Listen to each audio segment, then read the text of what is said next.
អូខេអូខេជំរាបសួរបងប្អូនទាំងគ្នាថ្ងៃនេះសូមមកចែករំលែកមេរៀនមួយទៀតគឺ step នៃការជួសជុលកុំព្យូទ័រត្រួសបានថាមុននឹងចាប់ផ្ដើមជួសជុលយើងគួរចាប់ផ្ដើមពីណាទៅណាអញ្ចឹងធ្វើមិនអីមិនអញ្ចឹងមិនដោះកុំព្យូទ័រមកភ្លាមវាស់ភ្លាមណាបងប្អូនអានេះគឺជាបទពិសោធន៍របស់ខ្ញុំធ្វើតាមជំហានទាំង6ជំហាននេះអញ្ចឹងបន្ទាប់ពីយ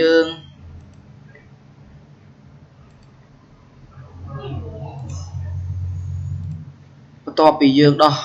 mainboard ចេញមកក្រៅឬក៏ breadboard ចេញមកក្រៅហើយត្បូងដៃយើងត្រូវដោះថ្មចេញសិនទី1យើងត្រូវដោះថ្មចេញសិនដោះថ្មឬក៏ adapter ណាត្រូវដោះចេញសិនបើដោះចេញទេវាអាចនឹងធ្វើឲ្យម៉ាស៊ីនយើងឆ្លង mainboard យើងឆ្លងអញ្ចឹងយើងអានតាមនេះក៏យល់ដែរនេះរាល់ពេលមុននឹងចាប់ផ្ដើមជួសជុលដំបងដៃយើងត្រូវដោះថ្មចេញសិនហើយ adapter មួយទៀតមក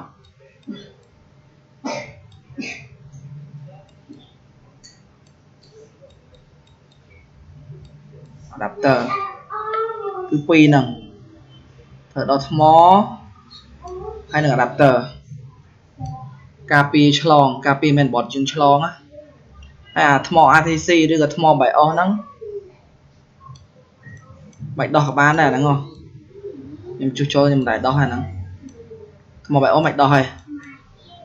ដោះតែ adapter ហើយនឹងថ្មមកជាក់ឡើងវិញគឺដើម្បីខ្លាចវាឆ្លងណាមុននឹងចាប់ផ្ដើមវាស់ប្រាប់អីដោះថ្ម adapter តមកជំហានទី2យើង cleaning mainboard សិនគឺជំហាន cleaning mainboard ពេលដែលវាមានដីច្រើនឬវាត្រូវទឹកចឹង cleaning វាស្អាតមក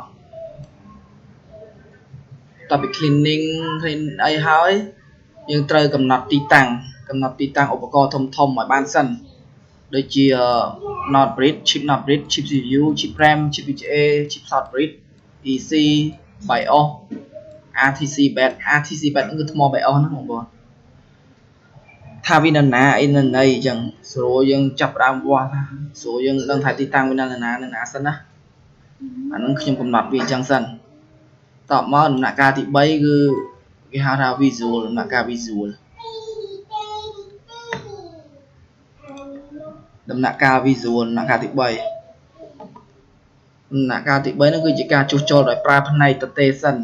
ត្រួតពិនិត្យមើលសិនថាវាមានផ្ទុះបាក់បែកឆេះដុសស្នឹមឬក៏ទឹកស៊ីជើងស៊ីស៊ីម៉ាស៊ី IC ឬក៏រេស្តង់កងដង់យើងហ្នឹងវាមានដាច់អត់ផ្ទុះបែកអត់បើវាមានផ្ទុះបែកយើងដូរវាសិនមកចាប់ផ្ដើមវាស់ដូរវាហើយសិនដល់ដូរហើយយើងវាស់អាកន្លែងវាឆេះហ្នឹងមកវាមានឆ្លងអត់យើងធ្វើតាមដំណាក់កាលហ្នឹងសិនហ្នឹងហើយវាកាត់បន្ថយពេលវេលាកុំឲ្យយើងរាវទៅពីធ្វើឲ្យយើងវែងផ្លូវធ្វើឲ្យយើងខាត់ពេលហ្នឹងហើយ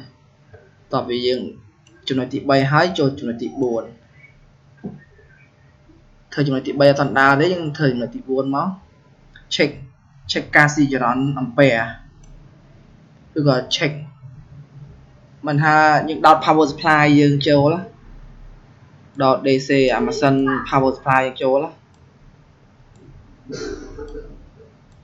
power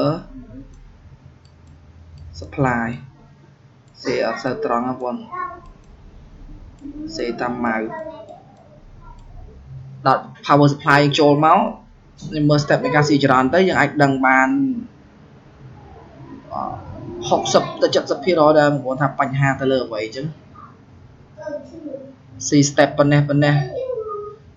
ការស៊ីចរន្តប៉ុណ្ណេះហ្នឹងយើងអាចដឹងថាខូចអីដើរដល់ធម្មតាដើរដល់ធម្ម CPU ឬ RAM ឬ VGA អញ្ចឹងយើងអាចដឹងបានខ្លះហើយតោះពេលយើងដឹងត្រួសហើយឬក៏ខ្លះហើយយើងចូលទី5យើងវាស់អូមភ្លើងខ្ពស់ហើយនិងភ្លើងទាបអាហ្នឹងជួបច្រើនជាងគេបញ្ហាឆ្លងភ្លើងខ្ពស់ភ្លើងទាបហើយនៅតែអត់តាន់ឃើញយើង check 3V 5V ទី6 check មក 3V 5V មក 3V 5V មានអត់បើមានដោយសារវាឆ្លងឬមិន អាហ្នឹងគឺជាចំណុចចាប់ផ្ដើមដែលខ្ញុំត្រូវវាស់មុនគេ3 volt 5 volt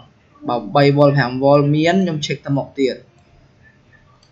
តែបើ3 volt 5 volt មានទេខ្ញុំ check មកក្រោយវិញដេញមកក្រោយដេញមករក adapter ឬក៏ដេញមករក កុលភ្លើង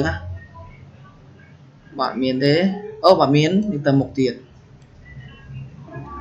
អញ្ចឹងអា step នៃការជួសជុលខ្ញុំមាន6ជំហានហ្នឹងបងប្អូនអានេះគ្រាន់តែជាការចែកម្លែករបស់ខ្ញុំទេហ្នឹងហើយបើបងប្អូន check មិនអីមិនជាពីណាតាណាជួយ comment ប្រាប់ខ្ញុំផងណាអានេះ step នៃការជួសជុលរបស់ខ្ញុំហ្នឹងហើយ